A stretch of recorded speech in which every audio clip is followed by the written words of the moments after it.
it's so horrible to have a law like this, Coco's law, because Nicole, she took her life after images of her were published online. We saw the woman last week who was involved in this case where this man was sent to jail, Joseph O'Connor.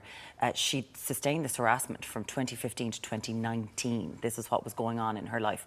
And this happened to you, and you did speak out about what happened to you. Can you remind people of what happened? Yeah, so what happened to me was 6 years ago. So it's really hard to imagine, but 6 years ago, none of this was illegal. So what I mean is filming someone without their consent wasn't illegal. Sharing it or threatening to share it wasn't illegal either. So that's what happened to me. I was filmed without my consent. I didn't even know it was happening. And then later I was emotionally blackmailed, financially blackmailed, and there was literally nothing I could do, because even the act of the filming itself wasn't even illegal. So there was no way I could involve the guards. There was no legal remedies. There was literally nothing I could do at all. And back then I was wondering, why is there not a law to protect this? Because there wasn't other jurisdictions, but there wasn't here.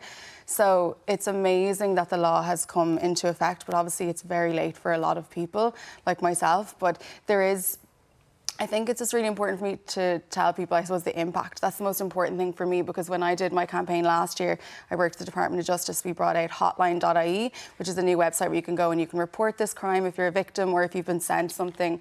But it's really important to understand how horrific this can actually be, because I think people have been sent videos, like you were talking about there, WhatsApp groups. It's so easy to get something and not think twice about it. Forward it on, you think it's funny. Oh, I think I know that girl. Not understand the true devastating effects that it can actually have on people. Like, people are suicidal, people lose their jobs, people have left countries. Like, I have received probably thousands of messages since I told my story, and mine was bad, but I've heard worse. You know, for me, you know, the person who filmed me was someone I trusted, and then the video was taken by somebody else. You know, it was so quickly, it went like wildfire. And I have heard worse stories, like this one, for example, going on a pornographic website. What do you do? Yes, you can get it taken down, but it gets screenshot, then it's around forever. And unfortunately for women in Ireland, having a video like that or an image like that, it does massively damage your reputation. And that's why I suppose the term revenge porn was coined, and we're trying to move away from that now and call it into an image abuse. But the word revenge is because men in particular, when this happens to women, they know that this is a vengeful act. This could destroy someone's life. So I just really hope that with this campaign and, you know, seeing that someone's gone to jail, that people can understand this is extremely serious. And you don't just go to jail for actually sharing it, but you can go to jail now for threatening to share it. So I just really hope that this case really sits in people's mind, like, right, this is not okay, and that when you get this message or you get a video, it stops with you and it doesn't go further.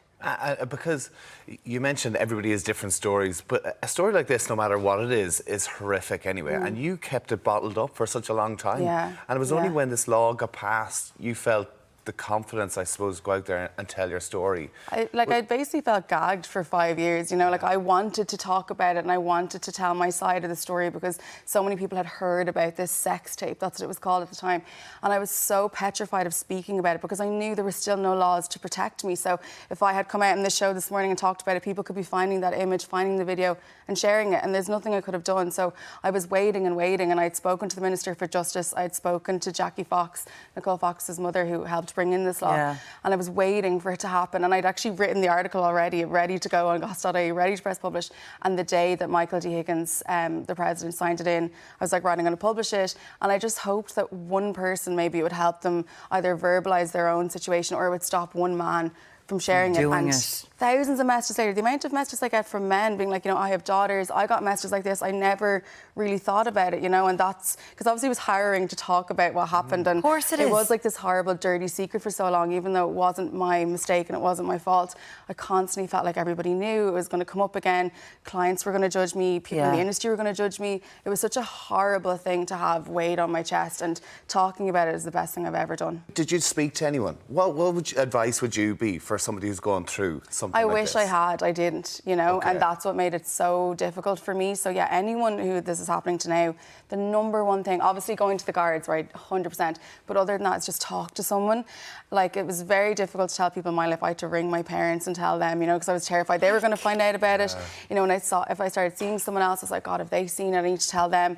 But Women's Aid also have a helpline. You can call them if you don't feel like there's anyone in your life that can really understand. But honestly, everybody I told was so understanding. Like, everyone has sex. It's normal. And what happened to me was wrong, and people will understand that. It's very scary because you will blame yourself regardless of what happened. And it's important to say for younger people, if you have taken pictures and you have sent them to someone, like if you're in school, we know that this is a thing that happens, there's still an issue here if they forward them on. Just because you've taken them, it doesn't matter if someone forwards them on. That is also a huge issue. Hotline.ie is where people can go to for this, and there's an awful lot of information on there